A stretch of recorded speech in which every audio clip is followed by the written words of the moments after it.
3 years ago, I walked into a job interview completely prepared. I knew the company, I knew my answers, I had everything. And I didn't get the job. You know why? The interviewer switched to English and I froze, completely froze. And that moment, that exact feeling is why we made today's episode. Because I hear that story over and over again from our listeners. The knowledge is there, the skills are there, but English becomes the wall. So today we're asking, what actually happens when you break through that wall? How does learning English change your life? For real, not just in theory. We're talking about your career, your access to information, and something people don't discuss enough, how it changes you on the inside. By the end of this episode, you're going to see English differently. And before we dive in, quick question for you. Right now, what's the number one reason you're learning English? Is it for work, travel, a dream?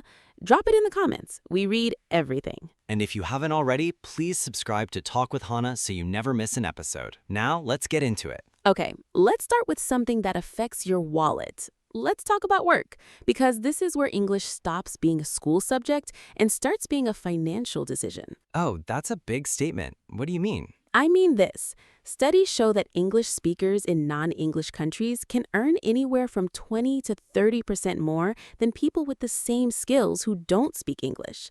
Same job, same experience, different salary, just because of one language. Okay, that's actually kind of shocking when you say it like that. It makes sense, though.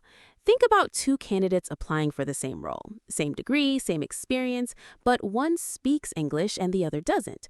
Who gets the international clients? Who gets sent to the conference in Singapore? Who gets promoted when the company expands? The English speaker, every time. Every time. And it goes beyond big corporations. Even small businesses today work with suppliers, clients, or platforms from other countries. If you're a freelancer, Upwork, Fiverr, LinkedIn, these are all in English. Your client base doesn't have to be your city. It can be the whole world. I want to be honest, though. I used to think my English isn't good enough to use professionally, like I was waiting until I was perfect before I tried, and that cost me years. That's such an important point. There's a phrase English learners use that I want to fix. People say, I can't speak English. Stop saying that. It's too final. It closes the door in your own mind. So what do you say instead? You say, I'm still building my English, or my English is getting stronger every day, because it is. And here's the thing. Even basic professional English is enough to start.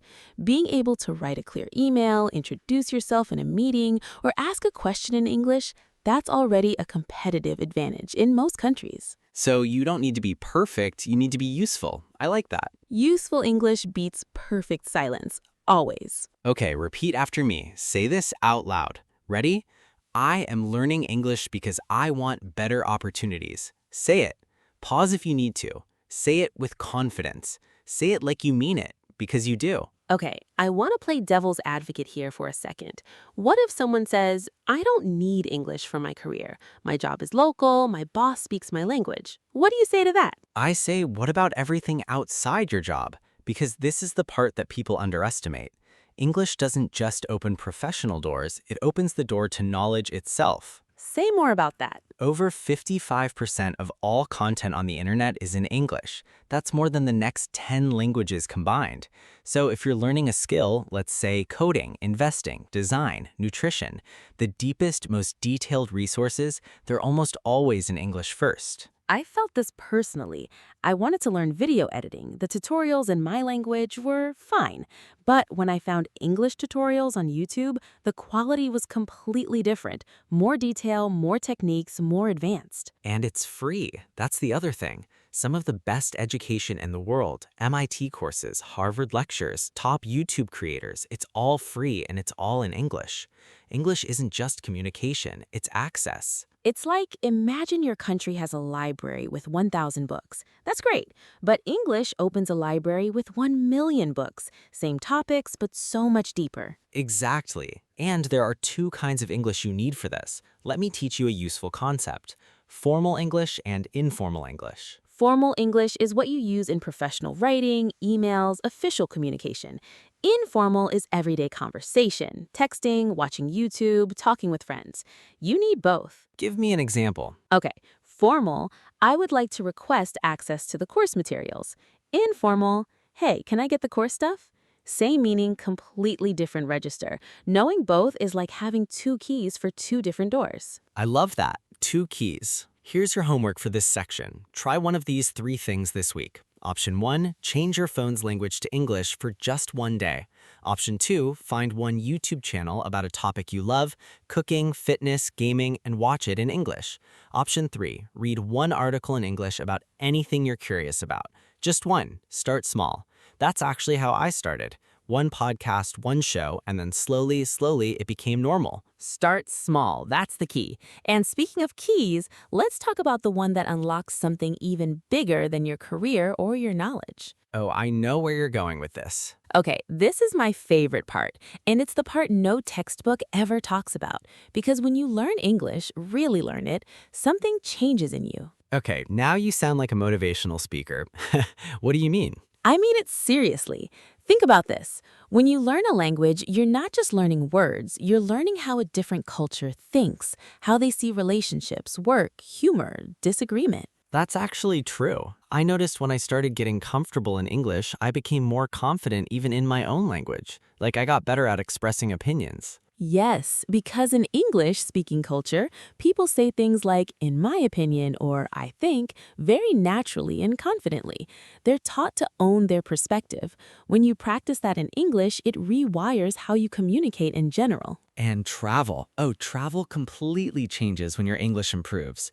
I remember my first trip abroad where I could actually talk to locals, not just point at menus, actually talk, ask questions, hear their stories. It felt like I was finally in the world and not just passing through it. That's beautifully put. You stop being a tourist and you start being a traveler. And here's the thing about my English on that trip. My English wasn't perfect, not even close, but it was communicative. People understood me, I understood them, and that was enough. That is the most important mindset shift for English learners. We are not aiming for accent-free, grammar-perfect English. We are aiming for connection. Did the other person understand you? Did you understand them? Then you succeeded. Say that louder for the people in the back. Connection, not perfection. Okay, say this out loud right now. Ready? My English is improving every day, and that makes me proud. Go, say it out loud. Don't be shy. I'm saying it with you. My English is improving every day, and that makes me proud. Because it's true. Every episode you listen to, every word you practice, you are getting better. That is real. Okay, story time. My most embarrassing English mistake. Ready?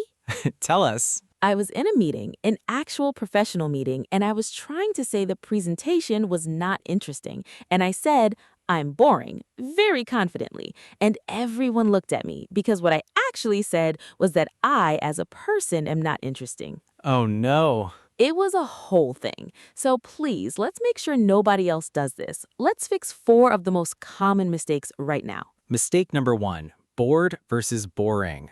I am boring means your personality is dull. I am bored means the situation is not interesting to you.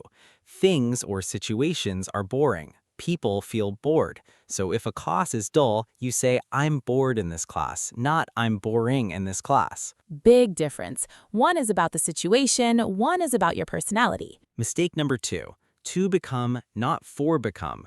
This one is very common.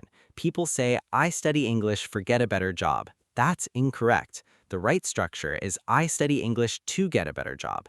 After to, we always use the base verb, the infinitive form, to get, to become, to learn, to find. I'm here to learn, not I'm here for learn. Exactly. Always to plus the base verb. Okay, make versus do. Oh, this one gets me every time. It gets everyone. The rule is make is for creating or producing something. Do is for actions or tasks. So make a decision, make a mistake, make a plan, and do your homework, do a good job, do your best. So I don't make my homework, I do my homework. Right, but you make a mistake when you say make instead of do. Okay, mistake number 4.